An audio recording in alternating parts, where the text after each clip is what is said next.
Vinchhiya Botad road વચ્ચે અસામાજિક તત્વોનો આતંક સામે આવ્યો છે। કાર ચાલકે 2 કિલોમીટર સુધી આતંક મચાવ્યો હતો। ફૂલ સ્પીડે કાર ચલાવી અનેક લોકોને હડફેટે લીધા છે। કાર ચાલકે 7 થી 8 લોકોને હડફેટે લેતા ઈજા પહોંચી છે। 4 લોકોને વધુ ઈજા થતા સારવાર અર્થે હોસ્પિટલ ખાતે ખસેડવામાં આવ્યા છે। કારમાં 3 લોકો હતા સવાર। કાર ચાલક દારૂના નશામાં હોવાની પ્રાથમિક વિગત। અનેક બાઇક અને કારને નુકસાન પણ પહોંચાડ્યું છે। કાર ફૂલ સ્પીડમાં હોવાના સીસીટીવી સામે આવ્યા છે। રેવાણીયા ગામના રોડેથી સ્થાનિક લોકોએ કાર ચાલકને પકડી પોલીસ હવાલે કર્યો હતો। વિછિયા પોલીસ દ્વારા સમગ્ર ઘટના અંગે તપાસ શરૂ કરી છે। જેકે સિંહ ગુજરાતી સાથે કરશન બામટા અટકોટ। ફોર વ્હીલ વાળો ઉડાડી દીયો ગયો, 3-4 જણા ઉડાડી, ગાડી આખી ભાંગી ગઈ। હાલ એવું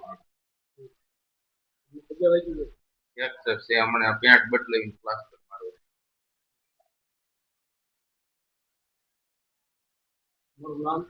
હરિયાણી શૈલેષ।